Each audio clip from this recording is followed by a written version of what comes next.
I am Chad Meadows. I am principal of CodeWrite Planners, and CodeWrite is the firm that has been working with your county staff to prepare this land use and development ordinance update. And so, welcome. Thank you for being here. Really, really appreciate it. We're going to take the next hour 10, 15, whatever, to talk about this project, answer your questions. I think Karen, Karen is here with CodeWrite Planners, and she should have asked you, if you had questions, to write them down on a note card if you so desire. And if you've done that, fantastic. And if you just want to wait and ask your question once we get into the thing, that's great too. So whatever. But the idea behind today's meeting is to explain this project, explain the code diagnosis, and give you guys a chance to ask questions and get answers. So that's our hope for today. You may or may not have attended our last presentation on this document, which was back in May. And so we've built on that a little bit with today's discussion. We're going to be going into a little bit more detail about what's in the code diagnosis and how this relates to the next steps in the process. Okay, so if you have questions, just try to signal, give me a, I'll stop and ask questions from time to time, but if you have something along the way, feel free to ask. We're going to talk about the project background, about the LUDO project itself, the code diagnosis, the key themes for improvement. There are a series of recommendations in this document for improvement to the county's development rules. So those are organized under 6 key themes for improvement. We'll talk about next steps, and then we'll go into the questions and answers part of the conversation. Did you get any questions? Fantastic. Okay. Okay, so I realize that people don't normally think much about this kind of stuff, but this is stuff that we think about all the time. Right now, today, all development that happens in Anderson County has a process that it follows, right? I got to go get a building permit, or I got to have a zoning permit, or I got to have some kind of entitlement to develop my property, right? Whether I'm building a deck, or I'm building a house, or I'm building a great big giant building, there's a process that we follow. Those rules and information about that process is set down in at least two chapters in the County Code of Ordinances. The County Code of Ordinances is the set of rules that the county follows to consider applications. Today, now, Chapter 24, Land Use, and Chapter 48, Zoning, are the 2 chapters that control or have most of the rules embedded within them.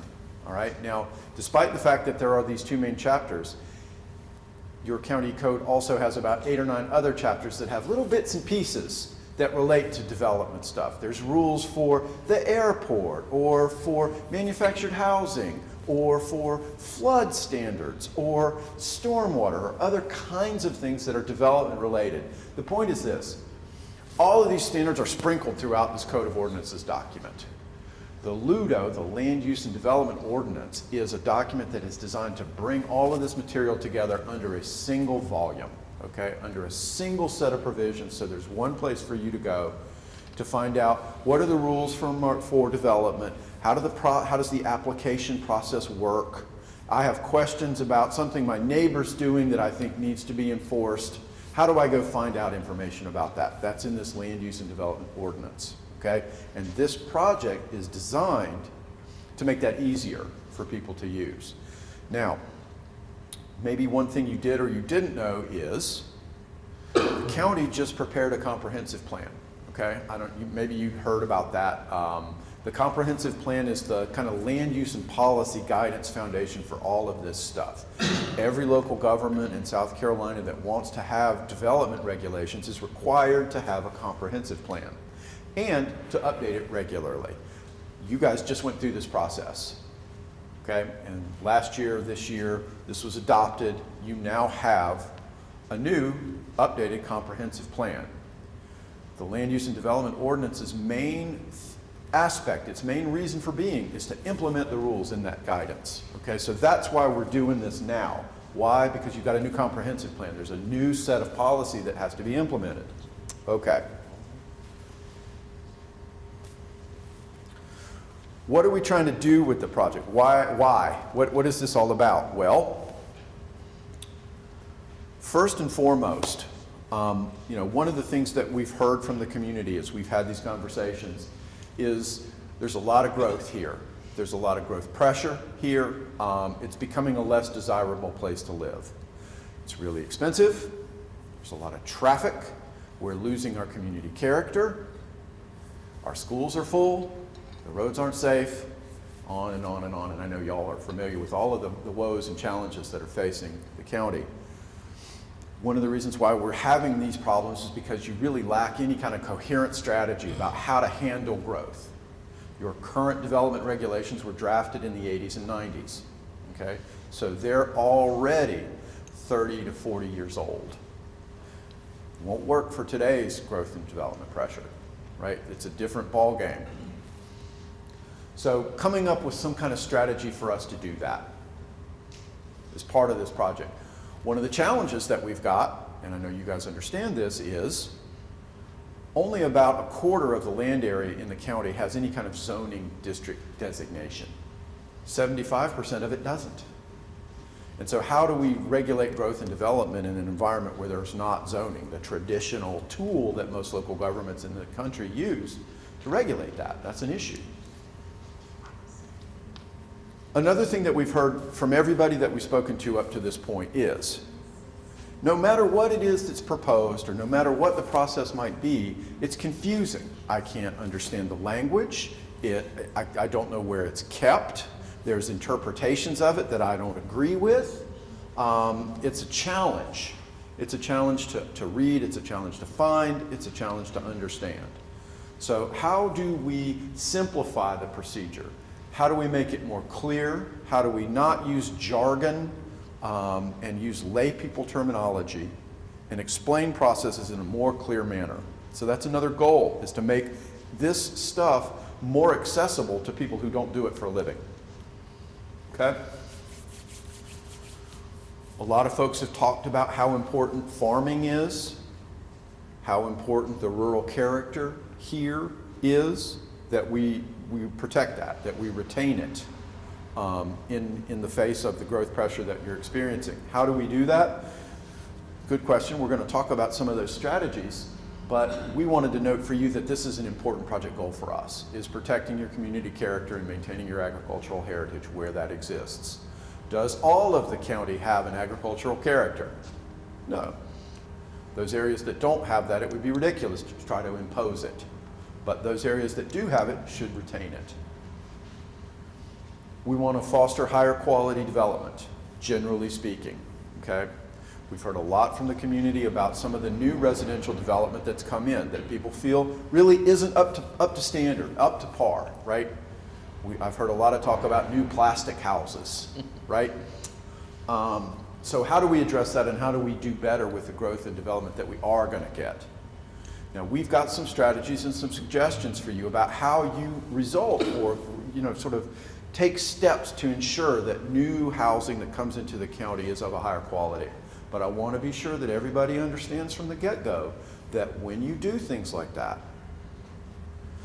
one of the outcomes is that housing gets more expensive, okay? When housing gets more expensive, it becomes much harder for our children to move home and live here. It becomes much harder for us to stay in our homes as we get older. It has a tendency to reduce the range of allowable use types that we do have access to. So there's, having more expensive development and more expensive housing in particular isn't just this, great big silver lining. There's some problems that come with that also need to be dealt with. And we'll have to pay more attention to making sure that the housing that we have is affordable. Because we like to have teachers and sheriff deputies and people who don't make $100,000 a year, right? Okay. Supporting property values. This is a question I ask every meeting. I'll ask you guys just for fun. How many of us want to sell our house for less than what we paid for it? Anybody? Nobody. Everybody wants to be able to make money off of their investment. Everybody, right? So protecting property value is a really, really important part of this process. We want to be able to sell the land that we paid for at least what we paid for it, if not more, and preferably a lot more, right? Finally, better tools for managing the traffic and the stormwater. You guys know as well as anybody how difficult it is to get across the county. Your roadway system was built with rules that were built for 40 or 50 years ago, not built for what's going on today. So we need to address that. Whether you agree or disagree about what's going on with our weather and our climate, the fact of the matter is, we're seeing more storms, more intense storms with increasing rainfall. I mentioned this last night, I'll mention it again to you guys. I saw on the news last week, Texas was expecting rain, the kind of rainfall that led to the tragedy that happened last year. That was a 20-inch rainfall. The rainfall that's expected this week is a 30-inch rainfall, okay?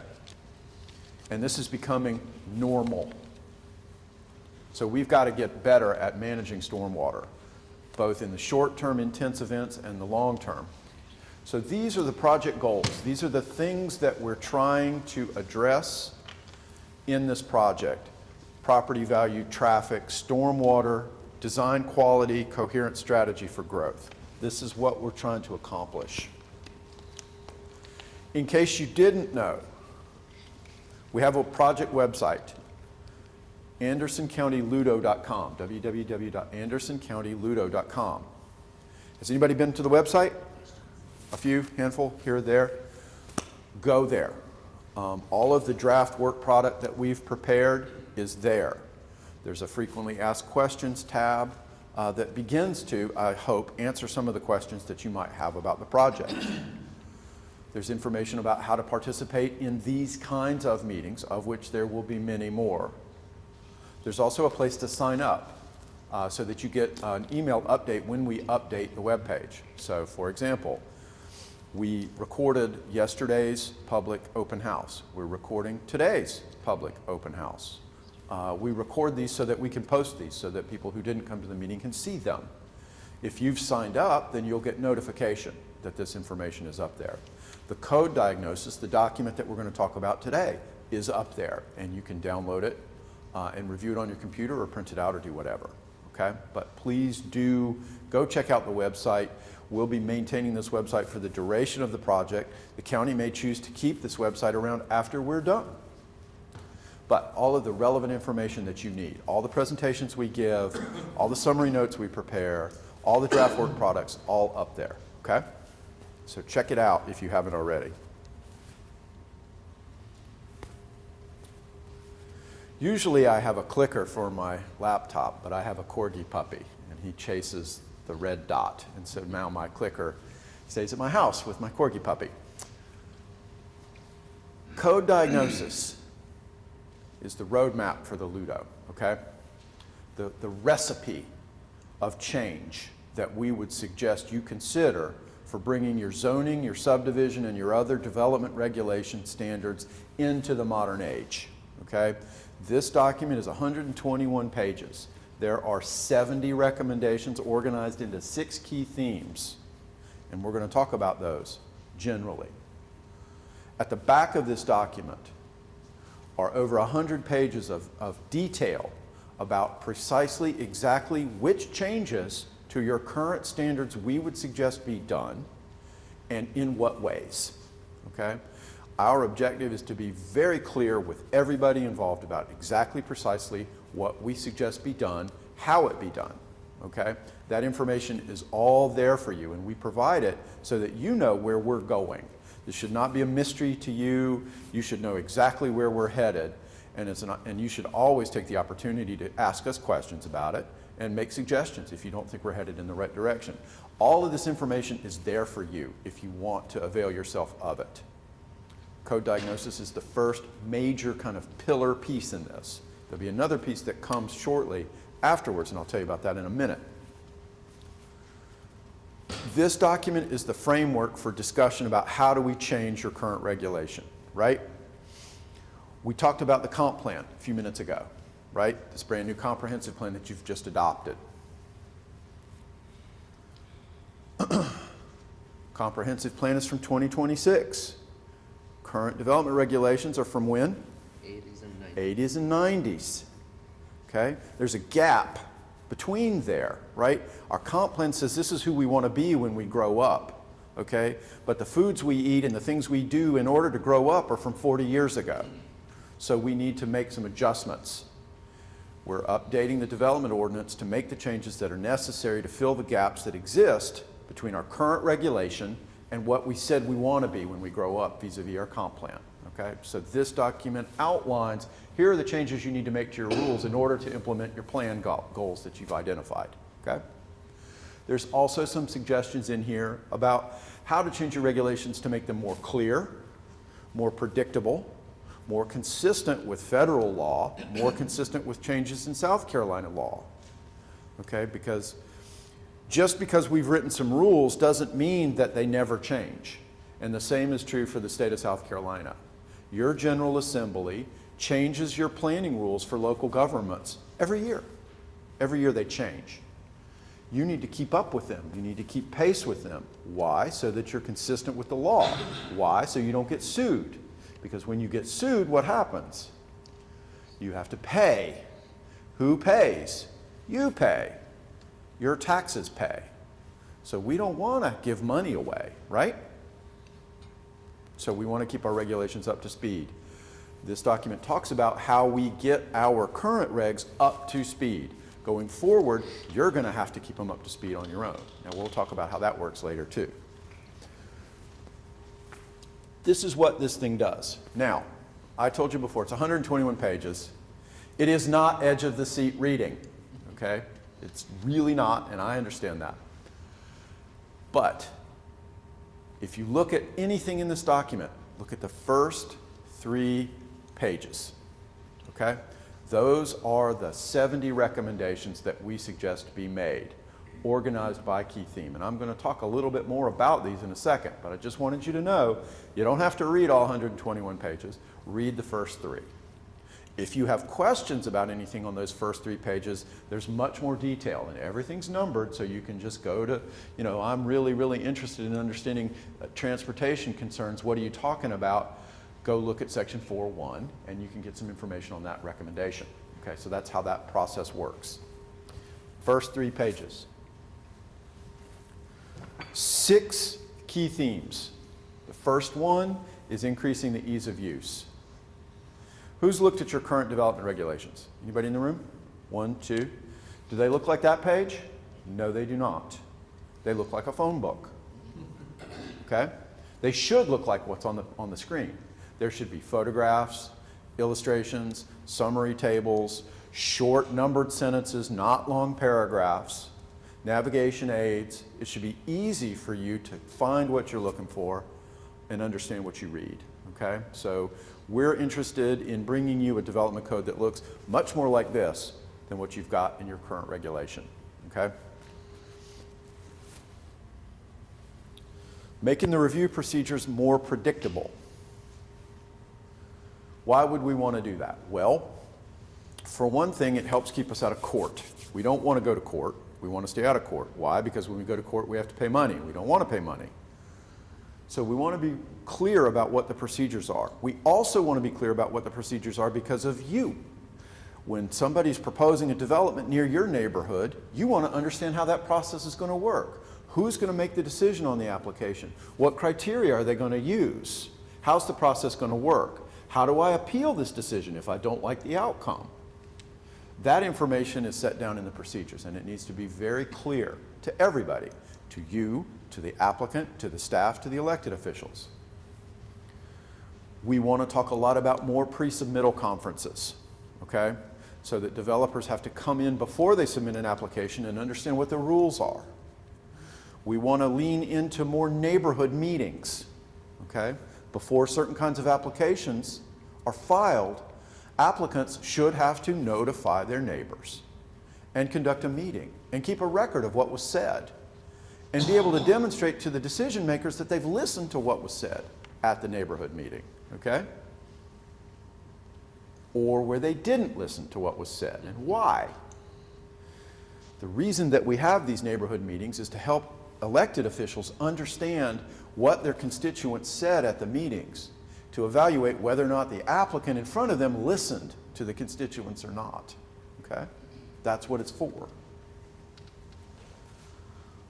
We're talking about moving away from the special exception process, okay? And I'm not going to spend a lot of time talking about what that is unless there's a lot of interest in it. A special exception is what it sounds like. We've got these rules, and here's an exception to them, okay? This relates to certain kinds of uses. We need to try to tame that. Generally speaking, we need to be more clear about the rules across the board, not just procedures, right? But also what uses, what are the standards we're going to hold them to. Less reliance on discretionary decision making, less reliance on unpredictable exceptions, more reliance on language that's written down in the book so that everybody can read it beforehand, so that everybody knows the rules of the process beforehand, not after. Okay? I know that says Development Review Committee. We're talking about actually calling it a Technical Review Committee, and this is important. Right now, today, a lot of the decision making that is happening for subdivisions, for site plans, is happening by the Planning Commission.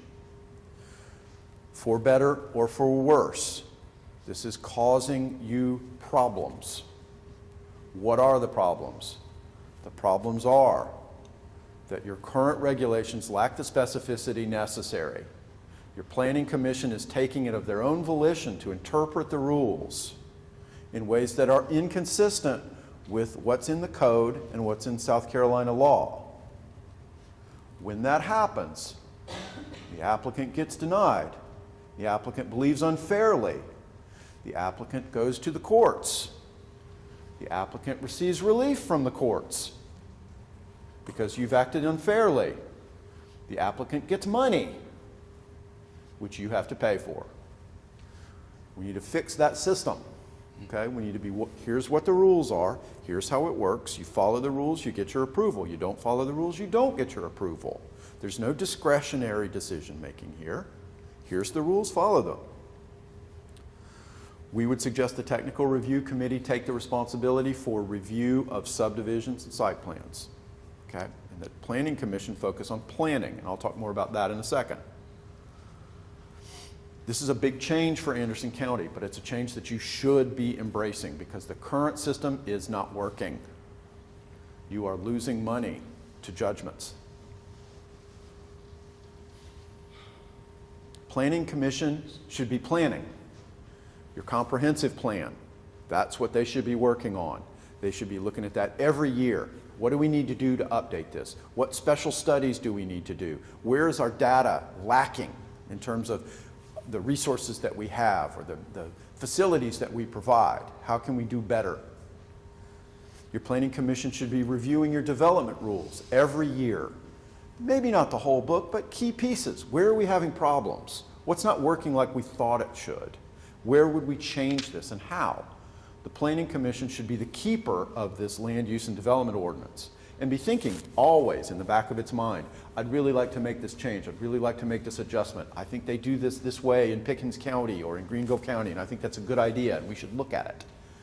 They're the body that should be doing that, not development review, not what they're doing now. Development review is the wheelhouse of your staff.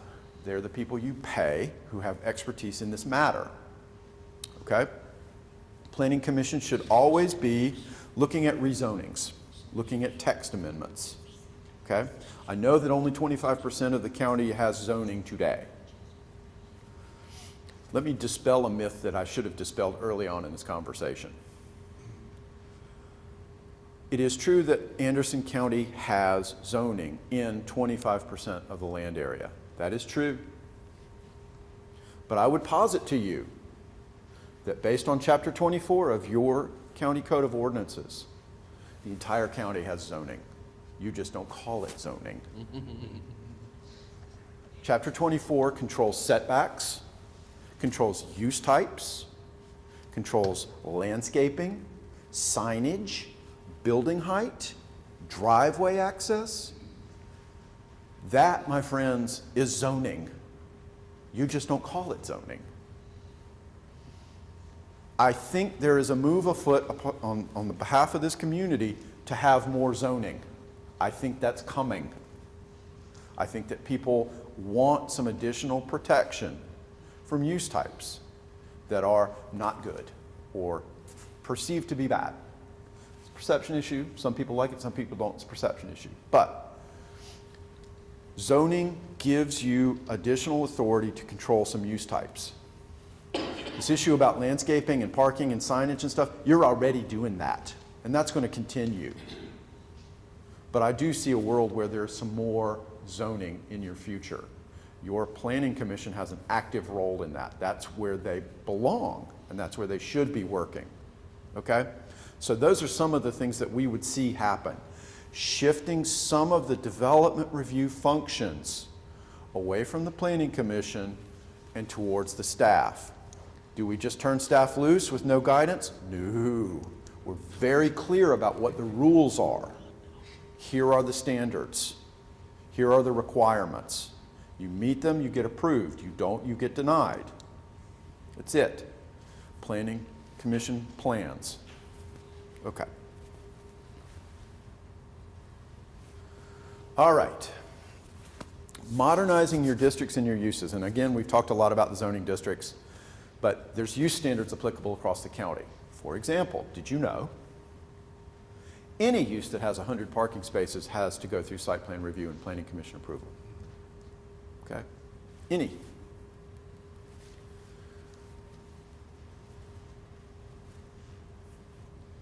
What this on the screen is in your comp plan. This is page 20 in your comp plan. There's a series of suitability maps that contemplate areas that are good for certain kinds of uses and maybe not good for other kinds of uses. And there's 3 of these. The one that's on the screen is your residential suitability map. You also have a commercial map and you have an industrial map. The color values go from green, this is an okay use in this area, to red. This is not an okay use in this area, all right? I just wanted you to know that these maps exist. They were not put together by somebody throwing darts at a dartboard. They were assembled based on geographic information system processes. How near is infrastructure? How near is environmentally sensitive land? How near is other compatible use types? How near are streets, etc. Go look at this information. There's some small copies of the maps on the wall over there if you're interested in looking at those in a minute.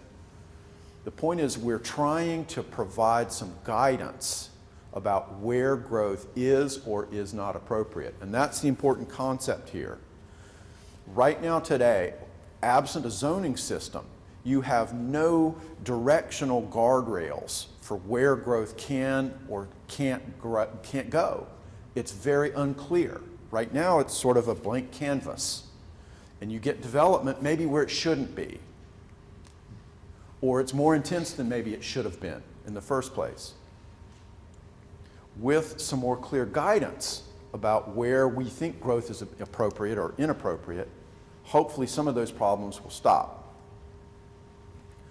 One of the key recommendations that we want to make for the unzoned portion of the county is the preparation of an opportunities and constraints map that's embedded in the regulation. This isn't policy guidance, it's law. Opportunity areas are areas where we think growth is appropriate. Is that going to be all of the county? Nope. Probably won't even be half of the county.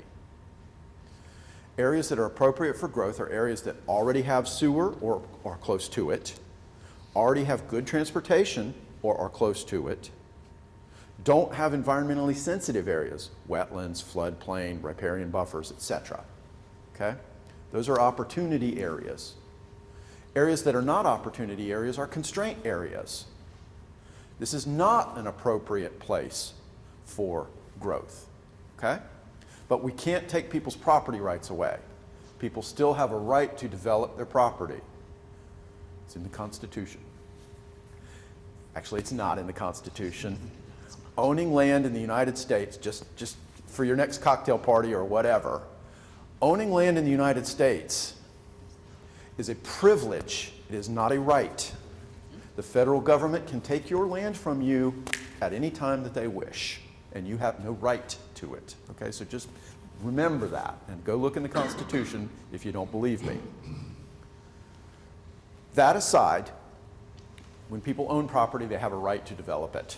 Okay? We can't just step in and say, I'm sorry, you're not going to be able to develop this land, unless we pay them. Okay? If we pay them, then yeah, we can stop them from developing land. If you think taxes are bad, wait till you start buying land to stop people from developing it. So we've got to have some recognition that people have a right to develop their property. All right? These constraint areas that I mentioned are not prohibitions. They do not seek to prevent people from building their land. What they do is disincentivize people for building their land because the timing isn't right. The infrastructure isn't there. It's in a location that we can't easily serve. Opportunity areas, on the other hand, are where it's ripe for development. We already have infrastructure there. The county's already made investments to develop these lands. Okay? It's easier, or will be easier, to develop in an opportunity area. The density will be a little bit higher. The dimensional standards, the setbacks and so forth, will be a little bit smaller. The range of uses will be a little bit broader. The review process will be a little bit easier. In a constrained area, 180 degrees. Okay? Lower densities, deeper setbacks, harder review process, smaller range of uses. Not no uses, not no development, just more difficult. Okay? Now this map's going to change. Every year it's going to change. Why? Not drastically, but it will change. Sewer gets extended, new roadways get built, new realizations about environmental problems come up. Okay? And things change over time. Your Planning Commission should be keeping this opportunities and constraints map and looking at it every year and adjusting it based on where is the infrastructure, where are the utilities, where are we having problems with stormwater or floodwater or whatever. It is entirely possible, and I'll mention this just in passing, that there are some areas that are already overdeveloped. Okay? Those areas should also be constrained areas because they're already overdeveloped. All right? We don't have the capacity to serve them now. Again, not trying to limit development, we're disincentivizing development by making it more difficult and more expensive, but not impossible. This is a key concept of this approach. We are trying to introduce growth management into an area that does not have zoning. Okay? And this is the way that we would suggest it be done. This is a concept.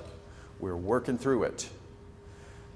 We have much more work to do, but I wanted to let everybody know that this is the direction that we're moving in, okay? And that this would be adopted as law, not as a policy guide. Okay, a couple other topics to talk about. You have 27 zoning districts. You need 12, 15, 27 you don't need. 25% of the county has zoning. 90% of the area that's zoned is either RA or R20. So you have 25 zoning districts that apply to 10% of the 25% of the county, which is about that much land. The reasons for that are long and we don't need to talk about it, just to say we need to rein that in and get this a little bit more manageable. In terms of, you don't need 4 agricultural districts, you don't need 4 multifamily districts, you don't need 7 commercial districts. It's too much. So we want to consolidate that. We want to talk about conditional zoning. Maybe that's not the right word, I'm not sure. We're still thinking about that. This idea of conditional zoning is as follows. There are some cases where you have development that is proposed near you or in your neighborhood, and it makes you nervous. Why does it make you nervous? Because it could have this very wide range of use types, right? Could be lots of different things. Or it makes you nervous because you don't believe that the standards are strict enough and that you're going to get development in there that's inappropriate for your neighborhood, and you'd like to have it be a higher quality type of development. Or any other kind of issue that makes you concerned as a resident, as a neighbor. The conditional zoning process allows you to talk to a proposed applicant, talk to the Planning Commission, talk to County Council, and make suggestions about how that development might be conditioned, how there might be additional standards that are applied above and beyond what's already codified in the book for your special circumstances. This system creates a path for that discussion to happen. Okay? Now, it's not always pretty, and there's a lot of discussion. And frankly, it can make the development process longer and more difficult. It can also make sure that the development that does get built is more in alignment with what is desired by the community at large. Okay? That's good. That's good stuff. Now, at the same time, because we're all into balance and equity and fairness here, there's also an unlimited conditional zoning option, which allows an applicant to come in and ask for reductions, deviations, waivers, departures from minimum standards. That should give you pause. That should make you concerned. But it's not necessarily a deal killer, and here's why. Sites are different. Conditions are different. Anybody who does request a deviation or reduction should mitigate for that. There should be a, here, let me give you this instead. For example, let's say I want to have fewer parking spaces than the code requires. I should be able to propose additional parkland. I should be able to put in larger sidewalks, have higher quality development. We should be able to negotiate. These are the things that I want for the development. These are the things that you want as a neighbor. Let's see if we can reach some agreement about what that might be, outside of the bounds of the codified standards, as an option. This isn't something that every development's going to go through, but it is an option. And I just want you to know that the sword cuts both ways, right? There's the more limited, and there's also the unlimited. You're going to have to pay attention no matter what. Both give you an opportunity to participate more robustly in the process than what you have now. And there's an opportunity for discussion, for negotiation. We're talking about a wider array of housing types. Why are we doing that? Well, there's a housing crisis, you know that. Housing's too expensive, you know that. Often, what we get these days isn't necessarily what people want, but what the development community chooses to give us in terms of housing. Okay?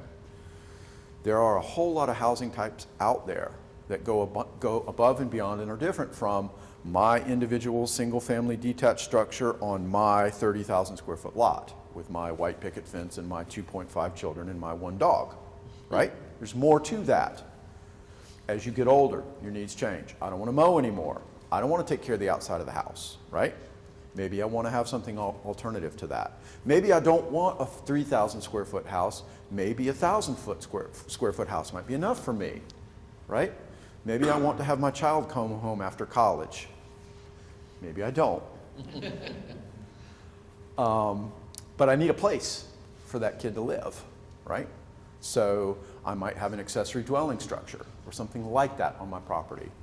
Having some more options for people, a revenue stream for long-term rental. I did not say short-term rental. Long-term rental. We will, I'll stop for a second. We are talking about adding new standards for short-term rentals. That's coming.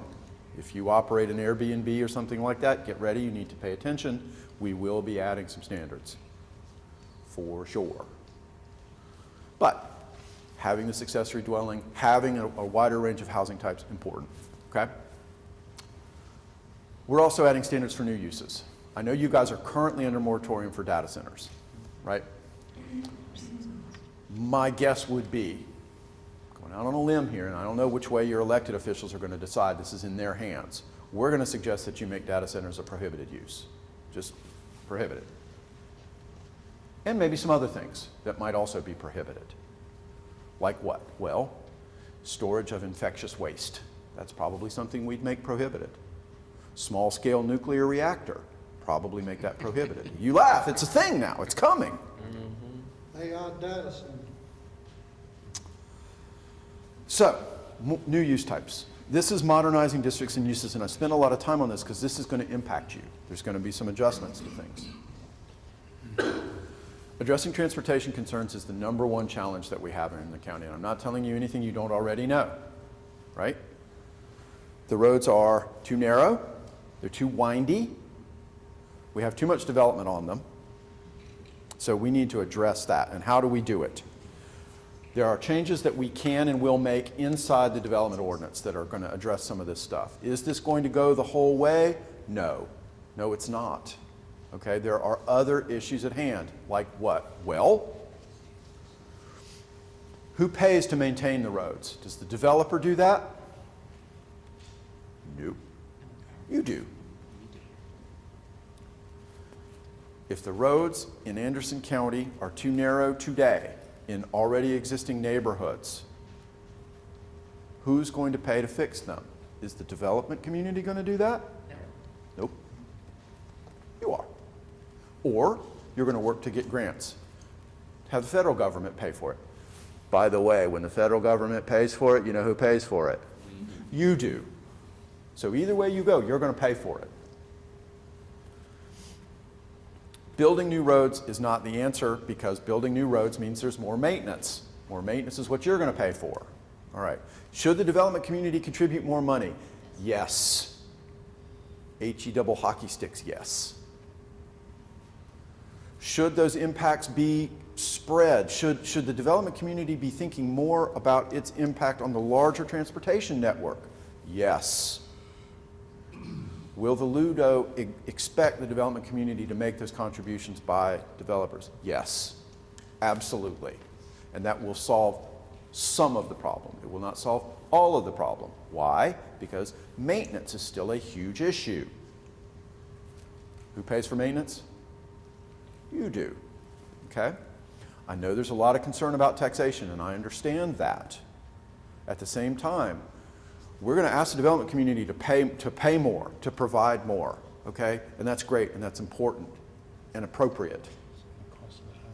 You're going to pay more too, okay? And if you don't, this isn't going to work. You're still going to have really narrow, unsafe, crappy roads. Because part of the problem is you got to fix the roads that are already built, and the development community is not going to pay for that. Now, we can go down to Columbia and we can ask for more flexibility, more money. And I expect that that'll happen, okay? But I don't want you to think that Columbia and the development community is going to pay for these roads, because they're not.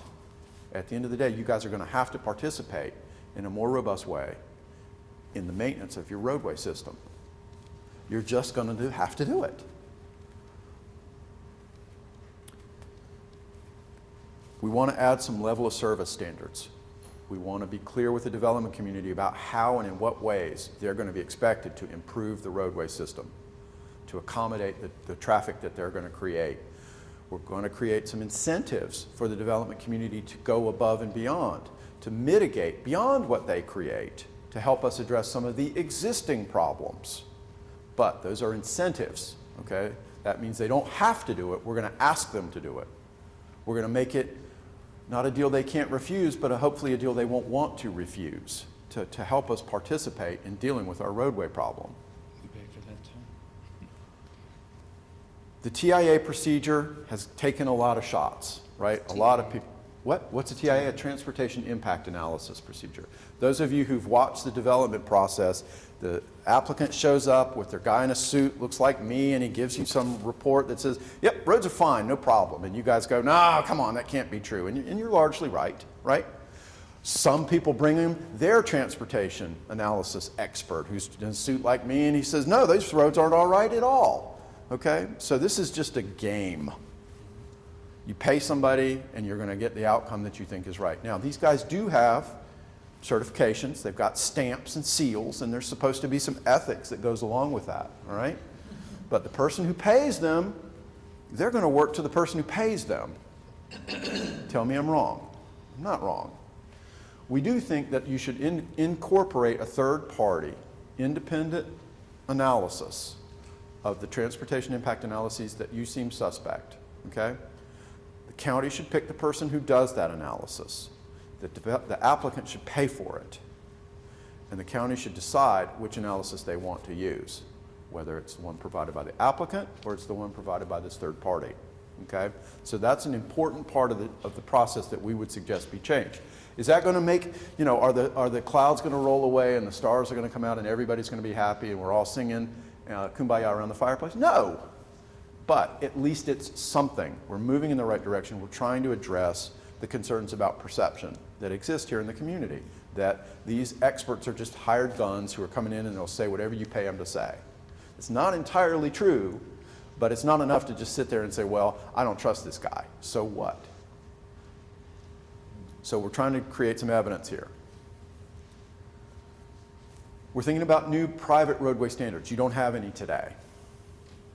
One of the things that we need to think about and lean into, if we're having this problem with the roadway system isn't handling the capacity that we need it to handle. We need to talk about more flexibility, not less. More flexibility might be an increased reliance on private roadways, subject to some new standards that those private roadways are at least as good as our public roadways, if not better. We have to be flexible. Maybe some of these private roadways might have gates.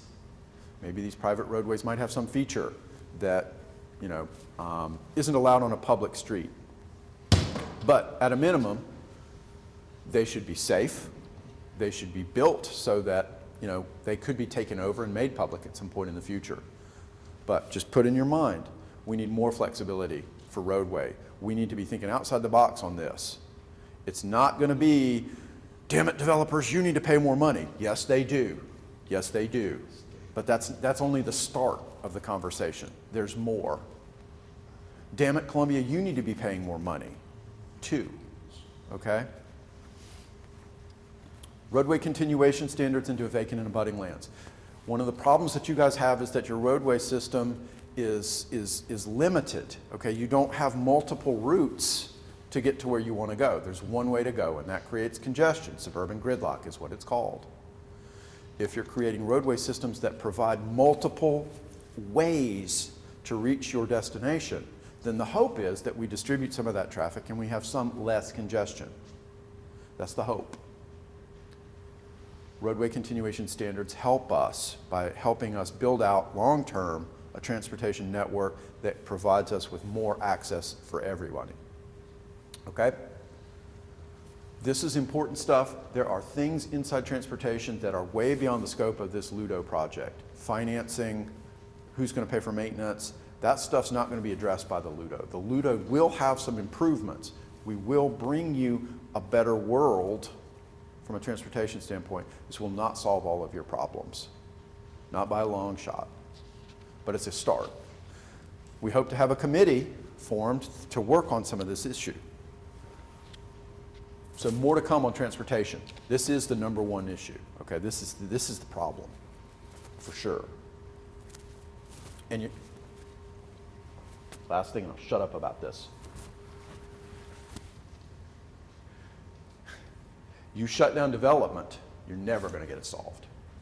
You're just going to perpetuate the problem that you've got. Development is the way to help you get out of this problem.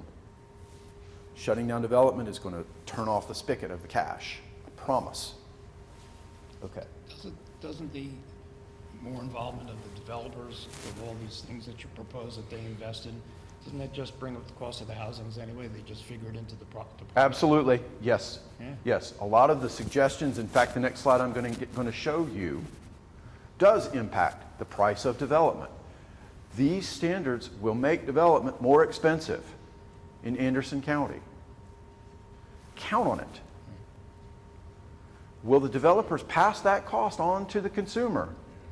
No. Would they do that? Yes, that's right. And that's the game that we're playing, okay? That's the game that we're playing. That's why it's important for the county to step in and provide things like attainable housing and open space and things like that. The stuff that the development community is not going to provide or not provide well. One last thing on that. This has come up before, and I haven't talked about it before. We'll dig into it a little bit more so we've got some better answers for you in the future. You're going to need some more staff. You're going to need some more staff, okay? That is important. You're not going to be able, you've got this situation now, you've got the staff that you've got now, all right? You can bring in some fancy guy from Durham with his suit and all that stuff, and he can talk about all these heady ideas and these new changes and all of that stuff. Somebody's got to make it work. Somebody's got to answer the phone, and somebody's got to keep up with this stuff, okay? And that's your staff. We're talking about delegating more review authority to staff, not less. How many of us are ready to volunteer to be on planning board? We want to create 3 planning boards, so we need 70 people. And we're going to need you, 3 times a week for 6 hours, and we'll give you $50. I mean, that's the reality. I volunteer in my community, and I'm sure a lot of you do too. And that's important to contribute that, but we can't rely on that. That's not how we're going to make this work. You guys have a staff. Could they be better? Well, yeah, probably. And you may need some more. And that's not a dirty word, and that's not a bad thing. Okay? If you want to have good development, if you want to control your growth, and you want to manage this community, and you want to have it be a really awesome place that you love being in and living in, it's not going to be free, and it's not going to be easy. And it's not going to be as cheap as it's been. It's going to get more expensive. And you're going to have to do some stuff to offset that to make sure that you can still house your nurses and your sheriffs, your school teachers, and the people who don't make tons of money, like your planning staff or your consultants. Okay, these are important things. To your point, is it going to raise the price? Yep, it is. And maybe you decide, gosh, I don't want that. I don't want more expensive development. Okay, well then just keep doing what you're doing. How's that going? Not so good. Single-family design standards, very, very important. Better materials, better layout, bigger yards. Hello? When did we go to the postage stamp size lot? I don't know. I don't like it. I don't know how y'all feel about it, but You've obviously never been to Southern California. Yeah. New Jersey. Yeah. Right. Side yards, good thing. We're talking about mandatory single-family design standards for new development, okay? That include layout, that include materials, the kinds of cookie-cutter, quote, plastic developments that you're getting should not be acceptable going forward. It's going to make the development community mad, but they'll still build houses and they'll still make money. I promise. Because they're used to Southern California or Jersey. They know how to do this, okay? They've just been coming here because y'all don't have these rules, right? Yeah. Right. Okay. Reforming the open space standards. You guys really actually do this a lot already. Almost all development here in the county is required to provide open space, and that's great, and that's novel and informed, and it's fantastic. But I get to count my parking lot islands as open space. Crazy. Who here likes to recreate inside the parking lot island? Show of hands. Nobody. Okay, so we need to reform that. Farmland compatibility standards. We've talked a lot about how important agricultural heritage is here in farming. And we're leaning into that, okay? We're leaning into it. I will say this, just in passing, as my editorial opportunity to say so.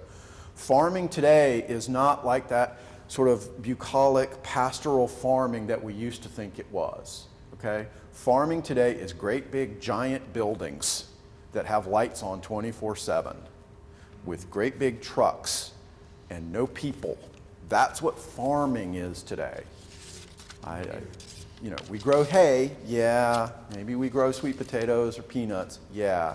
The value-added agriculture is moving into technological places. We're no longer using land in the same ways. If you don't believe me, drive up 26 and look at what's happening up there. Because agriculture today is not the way it was 50 years ago, and it's going to continue to change. It's becoming more technical. It's becoming more automated. But we have farmland here, and we should protect it. We're suggesting farmland compatibility standards that help protect farms. If you're going to develop next to a farm, it needs to be a note on the plat. You're next to a farm. It's going to smell. They're going to spray chemicals. There's going to be noise. That happens. Excuse me. Open space, where it's required, should be next to the farm. Larger lots should be next to the farm. And there's probably some other standards that we want to incorporate. So we want to protect and recognize our farmland. You have some mass grading and tree protection standards, which is good. Have you read those? Has anybody read these? Yeah. Okay. I read them. They're hard to read. Hard to understand. So we like the idea. We might talk about how we make it a little bit more accessible, a little bit easier to understand. Enhancing stormwater, I mentioned at the head of the conversation, you guys know this. I mean, you're outside, you know. It rains. It rains more, faster now than it did 20 or 30 years ago. And we don't get as much rain as we used to. So when we get it, it's big deluges and then it goes away, right? That's the weather pattern that we're in. I don't know if y'all's year has been like that, but it certainly is where I live. Doing a better job managing the stormwater that we get, quality and quantity. Landscaping I mentioned. Or maybe I haven't talked too much about it. You guys already require landscaping, and that's great. We need to address your parking lot landscaping provisions. We need to address your screening provisions. Signage. I'll ask the community, what do you guys think about signage? Is this a big deal, or is it a little deal?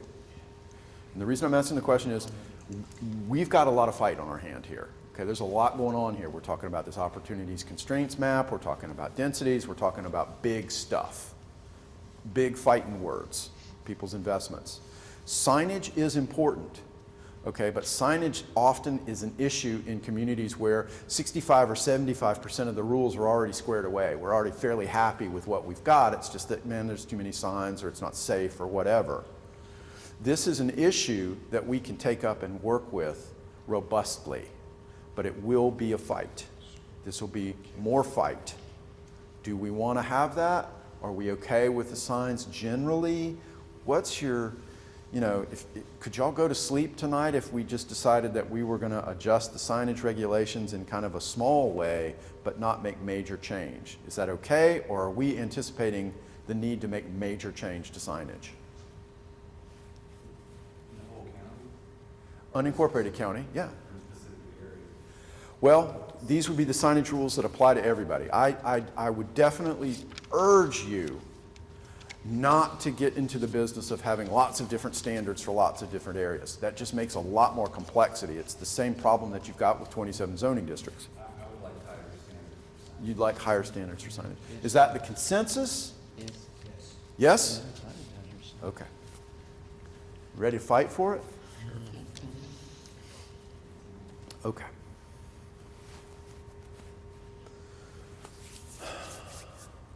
Parking. How do we feel about parking? Good, bad? Is there enough? Is there not enough? Depends on where you are. Depends on where you are. Location, location, location. Okay. I mentioned earlier, I'll tell you now, I mentioned to another group earlier. Last week in North Carolina, we passed a law that says there's no more minimum required parking standards statewide. Okay? Any use can have any number of parking spaces it wants or none. None. Coming to a General Assembly near you soon. Wow. Okay, absolutely. You should anticipate next year a new bill that will bar local governments from requiring parking. Now, if you have standards, if somebody wants to do parking, you can have standards that say, okay, we want it in this way, in this size, and configured in this manner. Sure, you could do that. You can even cap the amount of parking. We don't want any more than this, right? We've all seen the parking lots that are built for, Thanksgiving weekend or whatever, where there's 18 gazillion parking spaces and they're empty 364 days a year, right? You can limit that. That's no problem. But we want to have a minimum parking standard. All single-family homes shall have 2 parking spaces. Not in North Carolina, not anymore. And I would expect you to see this in South Carolina next year. Okay? That's a big change that's coming pretty much for everybody. That's where we are. I don't think it's a great change, but it's coming, right? So we'll probably see some reduction in parking standards, whether it's in our UDO or LUDO or y'all's General Assembly steps in. So who's driving that? Who's driving that layout? Developers, Yeah. developers lobbies. Yep. Yep. The think tanks that are informing state houses. Every General Assembly has a palette of legislation that it goes through every year. Is anybody a General Assembly member in this room? No? Okay.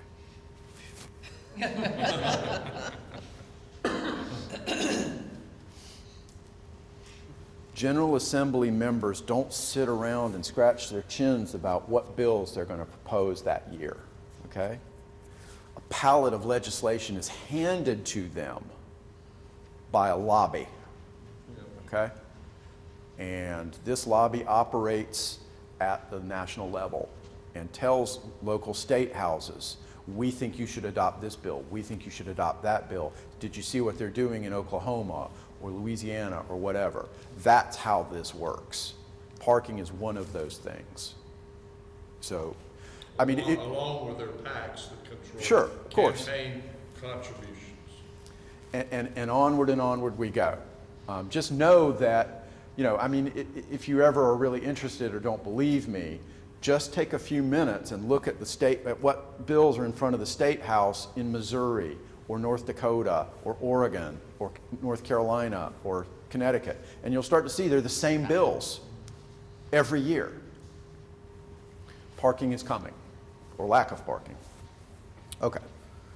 Anyway, raising the bar for design development quality is part of this. If you guys do get development, it should be better quality development. Is it going to make it more expensive? Sure is. Yeah. Incentives and flexibility are important things for 2 reasons. One, incentives help us get better development. If we attach meaningful incentives to, quotes, good development, then we're more likely to get it. What is good development? It's development that has bigger side yard setbacks, more open space, better stormwater treatment, better design, okay? More tree protection, more money for our roadway system, attainable housing, things that we want the private sector to provide for us. Private sector will provide for us if we ask and we give them something in return. What's the most valuable commodity that we can give to the private sector, the development community? What is it? Density. Density. The ability to have more houses without having to go through a public process. That is what is coveted, okay, because that's money, right? That's profit margin on what they're doing, which is why they do what they do, right? Not because they're bad, but because that's how they feed their family. So, offering density in the form of incentives for them to do things that we'd like them to do is a win-win situation. Can we require them to provide this stuff? Sure we can. Might they go away? Yes, they might. Do we want that? No. Because if we shut growth down, shut development down, we're not going to have any money coming in. We don't have any money coming in, we can't fix the problems. Okay. You guys already do this. You have these superior environmental design provisions built into the mass grading and tree protection ordinance. If you go above and beyond the standard, okay? You do better grading, less mass grading. You provide more trees than you're required to otherwise provide. You get stuff, okay? Like density. You're already doing this. Lean into that. Do more of that. We would suggest it. Also recognize that there's parts of the county that have difficult sites to develop. Some of these sites are already served by infrastructure. We already, as a community, made the investment in these sites by extending roads and sewer to them. They're vacant because they're difficult to build. Recognize that and create some incentives or some flexibility so that those difficult to build but already subject to our investment sites compete at the same level as greenfield sites out in the hinterland. Okay? Level that playing field so that we get development where we already spent the money. I'm going to go a little bit quicker because I want to be sure that we answer your questions. The diagnosis, the roadmap, we're taking comments on it for a couple more weeks through the end of July. If you have comments, make them. Write them down on a card, write them down on a sticky note, stick them on the wall back there. Write it on the web page. Call Brittany. Call Joan. Give us your comments. Things you like, things you don't like, things we should be doing that we're not doing, things that we're doing that you don't think we should be doing. We need to know. We're having these conversations, transportation, stormwater, other topics that are thorny and complex that we're trying to deal with and come up with some workable solutions. That's going to continue. All of this culminates in the annotated outline. If the code diagnosis is the roadmap, the annotated outline, I wish I had a better analogy for this, but it's sort of our outcome, all right? It's our Cliff Note version. We're going to be putting this together August through September. It might be October, okay? It might take us another month to work on this. This is a Cliff Note. Who knows what Cliff Notes are? You guys remember that? Cliff Notes? This is a Cliff Notes LUDO, is what it is, okay? It's the short form version of your full ordinance. It's complete sections and structure with detail about procedures, uses, districts, layout, etc. At this point, it also will include a draft initial zoning map, a new zoning map for the area of the county that's zoned now. Not for areas that aren't zoned, okay, just for the areas that are zoned. You as a community might decide you want to have greater zoning across the county. Maybe that's a good idea. Maybe you think that's a good idea. You should suggest that to your elected officials if you think that's a good idea. We'll put together a map showing the 25% that's already zoned with the changes that we suggest be made to consolidate and simplify. Our plan at this point is to put together a video instead of an open kind of public forum like what we're doing now. We'll just go straight to the video. If you think that's a good idea, great. Tell the staff. If you think it's a lousy idea, great. Tell the staff. I told staff we're happy to come back and do another presentation to you guys on this annotated outline. We are going to do a couple of webinars, one with the steering committee for this project and one with the Planning Commission that goes over in detail what's in the annotated outline. So that's what's to come. Very methodical, very detailed, and very careful. We did the comp plan. We looked at the comp plan and said, these are the things that you need to change. That's the code diagnosis. We looked at the code diagnosis. We said, all right, this is how we turn this into language. That's the annotated outline. The annotated outline is the beginnings of the code.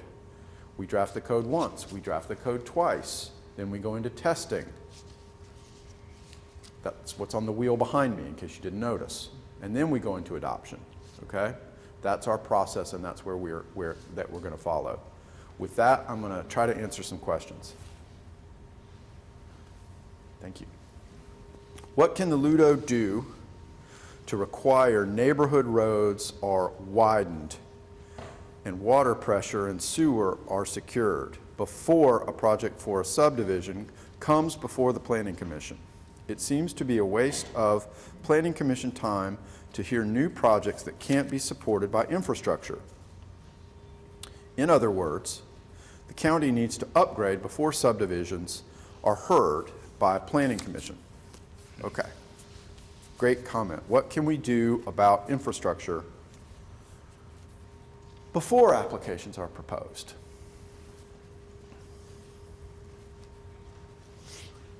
Short answer. Well, first, we're suggesting that Planning Commission not hear subdivisions anymore, that these be reviewed by the Technical Review Committee, by the professional level staff instead of by the Planning Commission. Now, you may agree with that, you may disagree with that.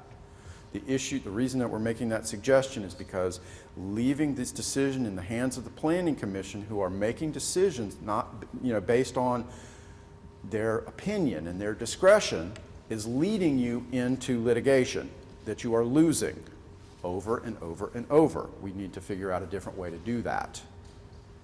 But that doesn't change the real answer to the question, which is we don't have the capacity to serve this additional development. What should we do about that?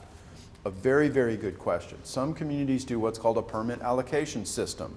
We decide at the beginning of the year, this is how many units we can bring online this year based on the infrastructure that we have available to us. Sounds good. Okay, great. The people who have their ducks in a row and know what they're doing, they're going to get in and get their allocation. Okay? The people who don't, won't. So first guy in is the lucky guy. Everybody else gets to wait. When you have an allocation system, my incentive to submit development applications goes down. Why? Because I'm never going to get an allocation. So that's an issue. Are we going to, as a county, pay to upgrade the infrastructure to increase our capacity before new development comes? This is the question you need to ask yourself. If you are not going to do that, okay, then asking development to wait until you've got the capacity to serve means you will never get development. Short answer is, I don't know. We need to talk about it. I'm not sure yet. I can point to lots of problems and lots of challenges. I think the answer is to work with the development community and try to create some incentives for them to help us pay for it. At the same time, the county needs to pursue alternative funding sources that help you deal with it regardless of what the development community does. Back to Columbia, back to taxes. It's a very good question and one that I don't take lightly. It's a problem. I think your taxes are going to rise. And the fact that you've held the line on taxes for so many years has brought you to this place now where your infrastructure is inadequate and there's nobody to fix it. That's how you got here. It's a great question. By the way, we'll be writing down the answers, these questions and the answers to these questions on their website. Okay, so this is there for people to look at and reflect on at your convenience. Does the state pay to not farm land in South Carolina? Yes, absolutely. Yes. If that's something that a private owner wants to do, that's something that they can avail themselves of, but that's a private matter. That's not a function of local government, to my knowledge. I'm sorry, to pay to or not? To not farm. Remember soil banks in Oklahoma? Yeah. That's still a federal program. Did you know the USDA still does that? They still do. Okay. Can the LUDO address how gas station metal canopies, somebody sent me an email on this. Can the LUDO address how gas station metal canopies in front of neighborhood shopping centers be addressed? These are across from homes and subdivisions. Answer, yes. Heck yes. That would be a design standard. If that's something that the community thinks is important, we can address that for sure. A variety of different ways. One is don't put the gas canopy in front of the building, put it behind it. If you're going to put it in front of the building, make it look better. How do you do that? There's a sloped roof, there's material requirements, controls for lighting. Yes, yes, yes, and yes. Absolutely. Can we do that? Yes. Anderson County LUDO, do they work with the Army Corps adding standards for Airbnb? So, do we work with the Army Corps? We try to. You guys have a riparian buffer standard already. The Army Corps works in areas where there's water projects, right? Around the lake. That's where they work. Your riparian buffer is directly related to what the Army Corps does in terms of managing impacts on drinking water and managing safety from bodies of water. You have some standards there. We'll continue to work with them on that. Adding standards for Airbnb. Yes, we intend to add some standards for short-term rentals. There will likely be a permit that's required annually There will likely be a required inspection in order to get your permit annually. There will likely be something that if you have a certain number of violations over the course of the year, you will lose your permit. This will require enforcement.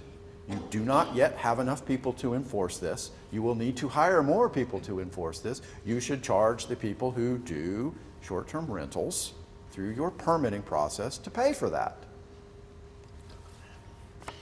How does that differ from the traditional bed and breakfast? The state has laws around this Airbnb versus traditional bed and breakfast. Great question. So the question was, how does the Airbnb differ from the bed and breakfast? And that's a really, really good question. We can go down a rabbit hole of detail. One of the big changes, typically, that you see between a short-term rental, I'm not going to use Airbnb because that's like a brand name, right? I'm talking about a short-term rental. And there's a couple of different kinds of short-term rental. One is what we call a homestay. What's a homestay? That's where the landowner, the person who owns the house, is in the house at the same time that the guests are there. Most people really don't care that much about homestays. It's not that big of a deal. Why? Because the owner's there. The guests are not going to misbehave unless there's a bad owner, which is a whole different issue. But that's a homestay. A short-term rental, as I think we're talking about in this context, is a single-family detached residential structure where the owner is not on site, that is made available for short-term lodging by people who do not own the property or live there. That is what short-term rental is in this context. How does that differ from a bed and breakfast? Bed and breakfast, the owner resides on site. Bed and breakfast has a limited number of guests, limited number of guest rooms. A meal can be served or not be served, but if it is a meal, it is limited to one meal a day. And those are the big differences. Fire, lights, lighting. All that stuff is the same. Now, there may be a carve-out. I don't know how South Carolina law works on this. A bed and breakfast, depending upon the age of the structure, has slightly different fire safety rules. Your home does not. You don't have to have fire extinguishers and that stuff in your short-term rental. When will new standards for Airbnb Verbo be implemented, and how will they be enforced? I swear to God, I did not structure these cards. I didn't put them in order. That just came up next.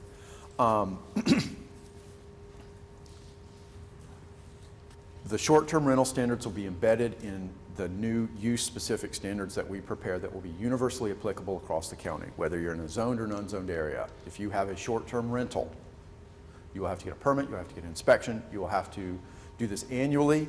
There will be new standards. Standards for garbage, standards for parking, limitations on how many guests you can have. Still working on how that forms out.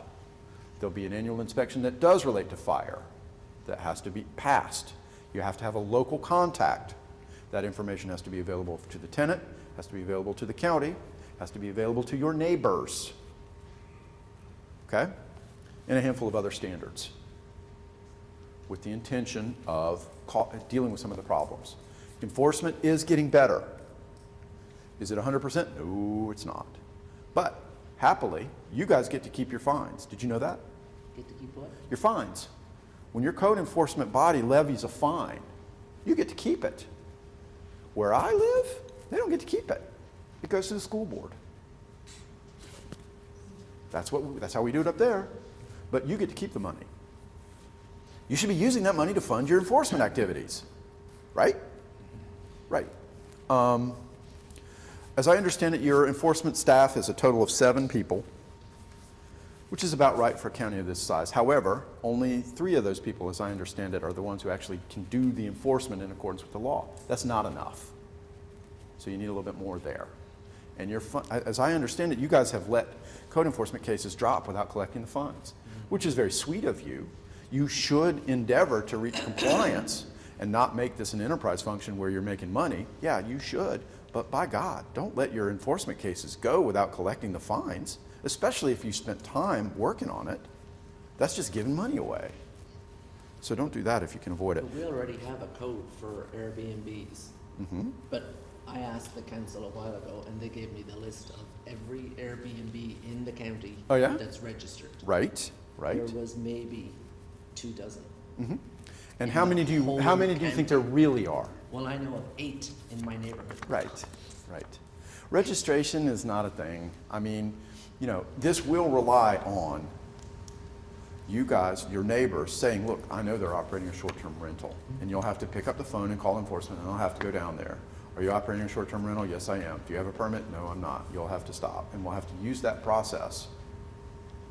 We'll have to, because there's nothing else for us. That's the best that we can do. Okay? I realize it's not the best answer in the world, but I will say this, y'all are better off than we are, okay? Where we live, we're very constrained on what we can do with these. When did you say this was gonna be enforced? We anticipate having the standards before adoption in the middle of 2027. So not soon enough, I know.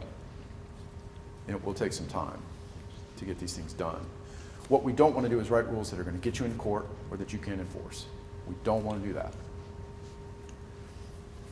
Okay.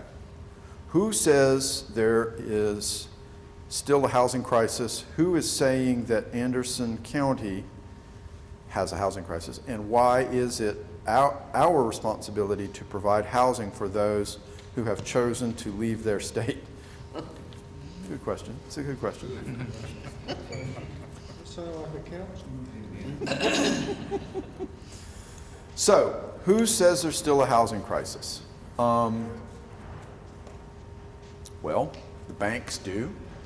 Federal government does. Anybody who tracks housing specs does. Apparently we're down 10 million units. I still scratch my head about that too.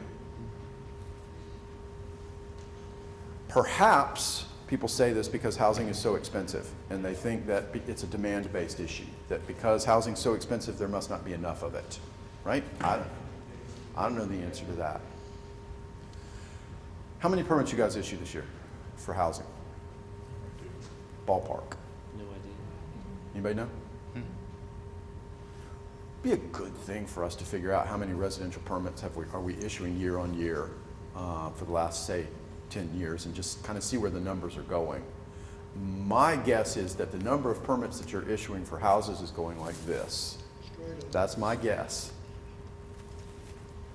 At the same time, my guess is that the people immigrating to Anderson County is going like this, right? And that's why you have a housing crisis, because more people are moving here than in houses you can build. Question? You've got thousands of permanent housing units right now that are not being built in this county. That's correct. As far as I'm concerned, that's good. But the point being is that the housing crisis, I have to question. Is manufactured? What really balances there. Sure. Because you've got, I mean, just go to Crestview Midway Road, you got a couple thousand units that are sitting there on empty ground, not being built. Understood. So there's no demand for those homes. Now, that may well be because of the cost of it, but they're not being developed. Right. I have heard people where I live say there are hundreds and hundreds and hundreds of units that are entitled that are not getting built. Which begs the question, why? And I can give you the cynical answer or I can give you the optimistic answer. I think you know the cynical answer, right? Because I can't sell them for as much money as I want to sell them for. So I want to create this sort of, notion of scarcity to make more money. Again, not necessarily because I'm evil, but because that's how I feed my family, right? If you look at it within that lens, understandable. The optimistic reason is we haven't issued enough permits. Materials are too expensive. We can't find any labor. I don't know. Combination of all of the above. All of the above. Maybe some other things that we don't even know about. I'm not sure. I'm not suggesting for 1 second that you guys build a bunch of houses. That's not what I'm suggesting. Nor am I suggesting that you lower the price of housing. In fact, what I've told you is the things that we will do will raise the price of housing. Make it harder. And that's what I think you should do. I still think there's a crisis in housing. The cause of it, who knows that? Who knows that? Probably an excess of housing you've got Well, there you go. Okay, we are running out of time, but I want to be sure that we get through the rest of these. Is it your responsibility to provide housing to those few folks who've left their state? No, it's not. It's not yours, but it's out of your hands because people, developers provide those houses, they buy the land, they have the right to put those houses on there. That is something that is outside of our control. I don't know about you, where I live, we get 65 residents a day, every day, 65 new people. Enhanced stormwater. Do you consult with the Army Corps of Engineers, i.e. RE runoff into lake? We don't consult with the Army Corps, but we do know about this issue, and we hope to address some of that. I will say that we are leaning more heavily into dealing with water quantity than we are with quality, for a variety of reasons, not least of which quantity is what goes into people's garages and into their living rooms and washes out their decks and so forth. Quality, to be honest with you, water quality is the job of the state. It is not the job of the local government. They're the ones who are on the hook to make sure that water quality is maintained. So with the meager resources that we have and the problems that we have, we're choosing to focus on quantity. I'm told that by focusing on quantity, we're also addressing quality in a secondary manner. Maybe that's a good enough answer, maybe not. Who would be on the technical review committee? Great question. The people who are paid by Anderson County in your planning department, your roads and bridges department, and these are probably director level positions. These are the leaders of these departments. Engineering, Public Works, SCDOT, Sheriff's Office, Fire Marshal, schools, maybe the Army Corps. People can kind of join up with this group as necessary. It's all land use professionals, people who are experts in the field of development and infrastructure. That's who's on the technical review committee. Not lay people, not politicians, but people who do this for a living. What's the oversight for that committee?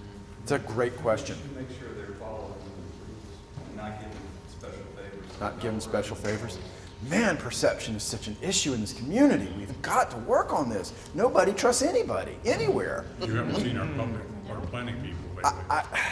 Been burned too many times. I understand. And that's an issue, right? And we got to work on that. We gotta agree that we got to start working together here because, otherwise, I said this earlier, Karen and I are going to come and we're going to give you this fancy document with all these pictures in it, and y'all are going to be like, that's great, and throw it over your shoulder and continue to hate each other, and nothing's ever going to happen. We're never going to get anything solved. Who decides on the technical review committee is a matter for the community to make that decision. It could be the county manager. It could be the assistant manager. It could be the planning director. It should not be a politician. It should not be a political appointee. It should be an employee of the county who is knowledgeable about development and planning, and that's who it should be. And they should be answerable to the people who are elected. And that's how it should be. Okay? Put that in writing for me. I will. Oh, I will. Because that's how it should be. What is up 26? Said something of 26 farm-wise that was. Say again? Farming, or large farming machinery that's not man-driven. and- Oh. What is up 26? Interstate 26. Right. Okay? Towards where? A good example, one community where we're working right now is Mills River. Go check it out. This is not an Anderson. No. If you think your land values are high, wait till you go see Mills River. They grow flowers. They grow watermelon seedlings. Did you know that every watermelon seedling in the United States is grown in Mills River? So these are greenhouses. Yes, sir. They are industrial greenhouses. They are greenhouses bigger than this building, and they are lucite. and they have lights on 24/7. Wow. New age farming. He makes a lot of money. Makes a lot of money. Can't get flavor out of them. Next time you eat a watermelon, remember those people in Mills River who are living with those lucite buildings, because that's where it came from. If or when subdivision site plans move to the Development Review Committee, how will the public have a chance to offer comment, even if the subdivision checks all the boxes? Wow, what a great, great question. That is a fantastic question. The answer I'm going to give you is you probably think is not fantastic, but I'm going to give it anyway. Where your role is in the public is making sure that the rules that the Technical Review Committee are applying are appropriate. Where your role in this process is in the preparation of the rules, not the administration of the rules, okay? If the staff that you've hired isn't properly administrating the rules, then you should appeal that. That goes through the judicial process, okay? That's how that works. You should be made aware when applications come in, what they are, how they're changing, what the outcome is. You absolutely should be aware of that. And the county needs to be doing a better job getting that information to you. You should have the right of appeal of that decision. And that should be clear for you. You should be involved in this process, the discussion of the rules that we're going to give to the Technical Review Committee to administer on your behalf. Okay? And that's where you involve yourself. And that's where it should happen. Okay? If you don't like that, or that gives you pause, go to school, get a degree, join the Technical Review Committee yourself.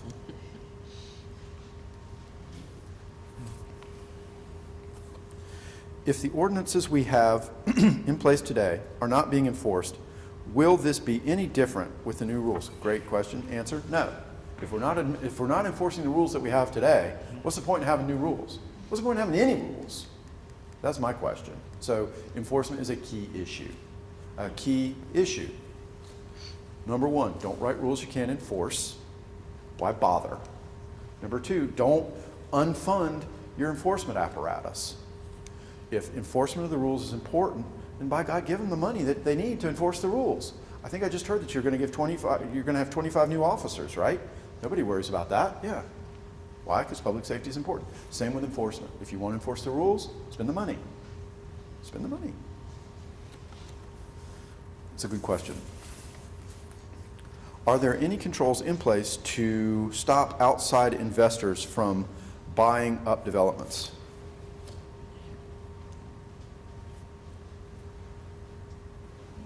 Yeah. What's the name of the housing bill that just got passed?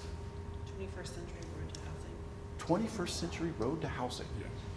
Has limitations on outside investors purchasing houses. Is it going to move the bar? I don't know. I don't know if that'll move the needle or not. I don't know. I'm not sure. There's so many ways around that. Who knows? This is an issue for state or federal legislation. It is not a local issue. Okay, you'll never be able to enforce any kind of rule about who can buy a house and who can't.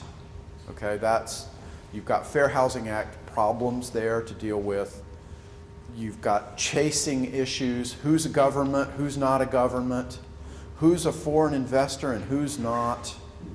You know, if I start my company and I'm Chad whatever, and I happen to live in Monaco, but I maintain a residence here in Anderson County, am I a foreign company? What makes me a foreign company? I don't know. That's really hard. There's a lot of details about those questions. I'm not sure the federal legislation is going to work. It limits to 300, I believe. So if you're an investor, you can't own more than 300. To develop. What a problem, huh? Oh, I can only have 300 houses. That'll never be my life. I suspect it won't be anybody's life in this room. You know, I don't know. That's a real problem. I don't know that you're going to be able to enforce that, though. That's so far beyond what we can cope with. Who can address how Anderson County budget is divvied up? The people you elect. That too. 3%. County meetings. When 3% goes to roads, yet 70% goes to schools, something is wrong. It's being said money for roads is there, but being misallocated and too much goes to schools. Agreed, that's a policy matter. Deal with that with your elected officials. We need to handle the roads. I agree with you 100%. Go ahead, and we're a little bit over, but a couple of questions. I didn't see anything about EIRs, and I know you can get led down a path to lawsuits without EIRs being answered if it's brought up. What's an EIR? Environmental impact report. An impact statement, an environmental impact review. Usually a state function, seldom a local function. Okay. Good question. There are currently thousands of homes, it's been mentioned, of plans that have been put in and approved. Yes. That have not yet started building. Yes. If the LUDO and the consequent, what comes from it, addresses new ideas and things, restrictions, or whichever way it goes, is there a way to apply that to those that have been Already been approved? but not started? Because currently I understand there isn't, and I think it's 5,000 or more. It's a good question. So the question is, we got these new rules, great. They're going to be wonderful, great. We already approved 5,000 units. How do we apply these to the stuff that we've already approved? Short answer, tough. Longer answer, maybe you can, depending upon how you set the expiration window for that development, okay? Now we're getting into legal grounds about rights and money, so we want to be very careful about that. If the development approval expires before it's built, can we apply the new standards? Yes. Can we adjust the expiration period to that prior approved development? No. Did you have the good foresight to establish an expiration period on those prior approvals? I'm not sure. We're going to find out. There is, but it's long. Not surprised. Like 30 years. I know it's not that long. It's not going to be that long. We have some latitude. We have some movement there. And it sounds to me like your suggestion would be, let's think robustly about how we might apply these development requirements to development that's already been approved. Yes. Right? Yes. Okay. Okay. One more question. If building and codes require so many trees around a newly built building, give say Dollar General, and the trees are put in a place to where it's a hazard to people pulling into the roadway, Mhm. what can be done? What can be done? Well, it's a great question. Generally speaking, the safety of the public would be a higher order or a higher priority for us to address than would the importance of maintaining tree cover, etc. Hopefully our standards would be put in place so that we didn't put the trees in a dangerous position to begin with, but trees grow, they change. We got you, and that'll be the last one, but trees grow, they change, okay? And we need to allow that our standards need to be open enough to allow an applicant to come in and say, hey, I planted this tree 30 years ago, it's grown, it's gotten too big, it's a problem, I need to take it down and replace it. It was planted last month. If we put a tree in the wrong place, that was dumb and we shouldn't have done that. Sir, it is being addressed. He went out there last Oh, week. you did? Yeah, it is Sweet. being addressed. Awesome. You get the last question. Okay, as from the perspective of the planning commission, as having been one for years, Commissioner, how much litigation do we actually have going on concerning the decisions where we say no? I think the majority of your cases go to mediation and don't get into full-blown litigation. I think that's the majority of what happens. But what I understand, and this is hearsay because I'm not involved in it, what I understand is that applicants sweeten their subdivision applications to include things that they think the Planning Commission will want or will allow Planning Commission to approve the development that go above and beyond the minimum standard. Planning Commission turns down the subdivision, we go to mediation, the applicant pulls those extra pieces out because now they no longer have to have those in there, and you get a subdivision of lower quality at the end of the mediation process. Did it cost you money? No. Did you get a substandard product? Yes. That's what I'm understanding to be what's happening for the ones that don't go to litigation. Well, I think the general public as well as especially those of us on the commission, we need to know rock solid money amounts. We need to know what cases are going, what has happened, because when they do have an issue, it forces an executive session where we have to go in with the county attorneys. Right. To hear exactly what happened, and we're not having that many. Okay. We're not having that many.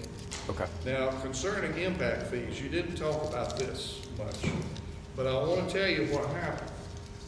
Years ago, back during COVID, and I say this for an example to show you. During COVID, School District 1 came to the Planning Commission and wanted to add a $11,500 impact fee to all new housing units in School District 1. Okay. We know that they're loaded, we know that they're over capacity, it's a no-brainer, really. Sure. 3 of us on the commission voted for that, 6 voted against it. Okay. It was during COVID. We had developers come to us, not only to us individually, but to testify at that particular meeting that was here because it was during COVID and everybody was masked up. Spacing and all that, right. Yeah. They said, this is going to kill our opportunity to sell houses because so many people are on the borderline of the debt to income ratio for requirement for a mortgage that 50% of our people, I believe they said, are not going to be able to afford a house anymore because of this. Now, this was during COVID. Okay, this was actually almost the beginning of COVID. Mm-hmm. What happened, building materials shot sky high, 40 Crazy, to through the roof, 50% yeah. more than they had been, and all this building just kept on happening. Interesting. So we can't believe everything we hear. Right. I agree. I agree with you. I haven't talked much about impact fees. It's, as I understand it, it's still a matter of debate right now. Where I live, you can't do them at all. I think you guys have the ability to do them, but I think the General Assembly is looking into that, They're whether or not. very limited here as to what Yeah. they can cover. Yeah. Much more than people realize. More so than they should be, too. Yes. I think they're a great tool, but I don't contribute to campaigns. No. And so my voice isn't heard. But that's our system. And one other thing, I'm just gonna say this, I hope you'll bear with me on this, because this won't take but a minute. Another thing that some of us on the commission are concerned about is developers following through with the amenities Yes. that they promised. Yes. They come, they paint a rosy picture. And then they don't do it. We're gonna have tennis courts, we're gonna have a clubhouse, we're gonna have a pool. There is no post-approval enforcement. No mechanism. No mechanism for them not following through on what they told us, which could be a major reason it got approved. Right. Great point.